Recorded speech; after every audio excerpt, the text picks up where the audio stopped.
श्री शिवाय नमस्तुभ्यम। सावन के महीने में पड़ने वाली अमावस्या का विशेष महत्व है। हरियाली अमावस्या सावन की पहली अमावस्या कहलाती है।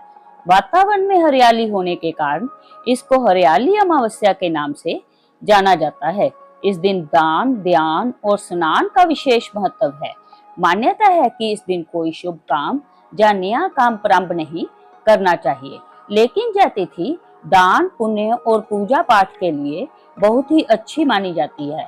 इस दिन भगवान शिव और माता पार्वती के साथ पीपल की पूजा करने का भी विधान है। मान्यता है कि अमावस्या के दिन पीपल की पूजा करने के बाद कथा सुनने व पढ़ने मात्र से जीवन के सभी संकट दूर हो जाते हैं और जीवन में सुख समृद्धि आती है। तो आइए सुनते हैं हरियाली अमावस्या की पौराणिक कथा। एक समय की बात है, राजा महल में अपने परिवार के साथ सुखपूर्वक निवास किया करता था। उसका एक पुत्र था जिसकी शादी हो चुकी थी।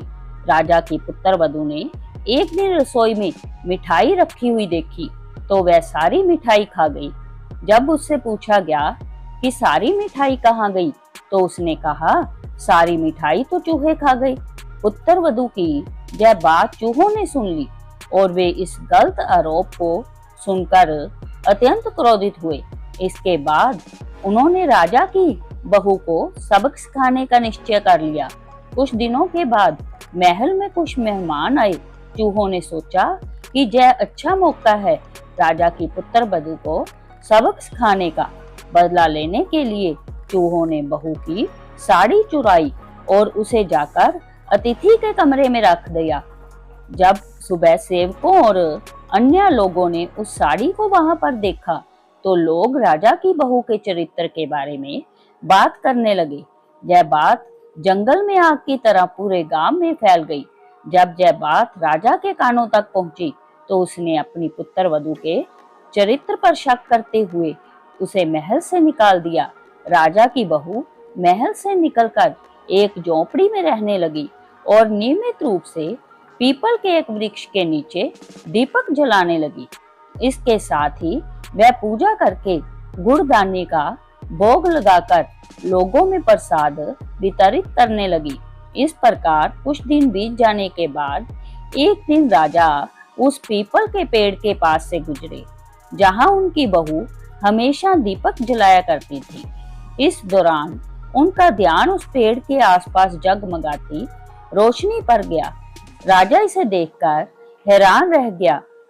महल में वापस आने के बाद उन्होंने अपने सैनिकों से उस रोशनी के रहस्य का पता लगाने के लिए कहा। सैनिक राजा की बात मानकर उस पेड़ के पास चले गए। वहां पर उन्होंने देखा कि दीपक आपस में बात कर रहे थे। सभी दीपक अपनी अपनी कहानी बता रहे थे। तभी एक दीपक बोला, मैं राजा के महल से हूँ।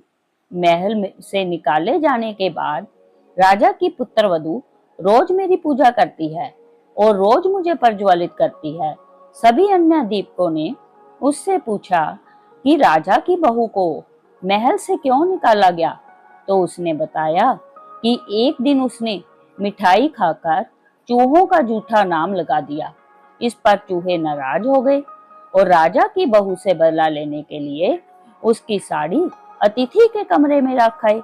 यह सब देखकर राजा ने उन्हें महल से निकाल दिया। यह सब सुनकर सैनिक भी हैरान रह गए और महल वापस आकर उन्होंने राजा को पूरी कहानी सुनाई। यह सुनकर राजा को अपनी गलती का एहसास हुआ और उसने अपनी पुत्र वधू को महल में वापस बुला लिया। इस प्रकार पीपल के पेड़ की नियमित पूजा करने का फल राजा की बहू को मिला।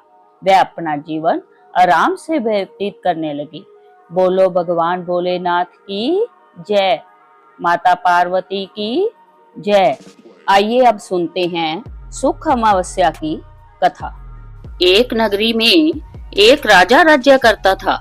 उसकी प्रजा एवं परिवार सब आनंद से रहते थे।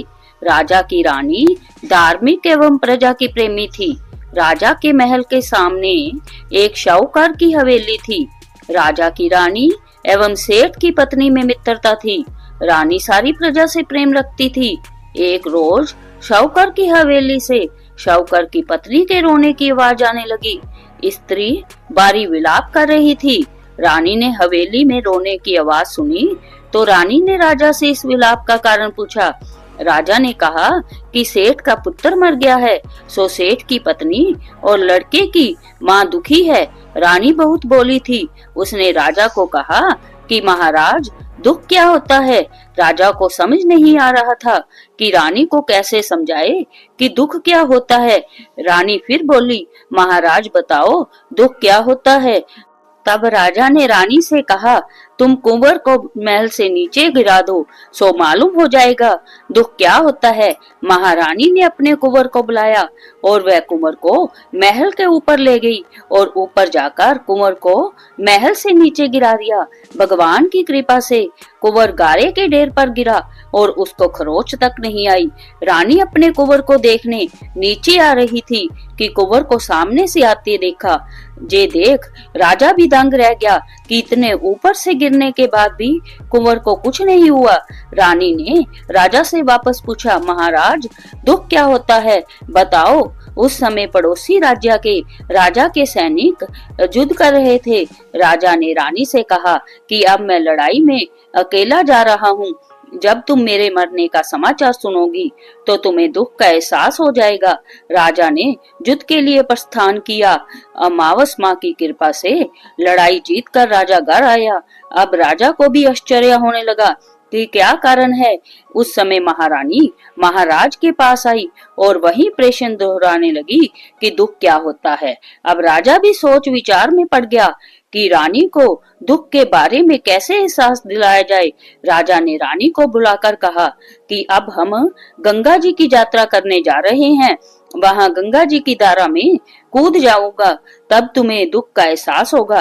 रानी ने गंगा यात्रा की तैयारी की और आवश्यक सामान व रास्ते में भोजन की सामग्री का प्रबंध कर यात्रा के लिए प्रस्थान किया। कैलाश पर भगवान शिव ने पार्वती से कहा कि सती, आज मैं कलयुग में सुखी आत्मा के दर्शन कराऊंगा। शिव जी ने बकरे और पार्वती ने बकरी का रूप धारण किया और एक बावड़ी के पास घास चरने लगे। इतने में राजा रानी की सवारी वहां आई। रानी ने सुंदर छाया और बावड़ी को देखा तो राजा ने कहा, हम यहीं थोड़ी देर जलपान व विश्राम कर उसके बाद आगे बढ़ेंगे। राजा रानी ने वहां जलपान किया।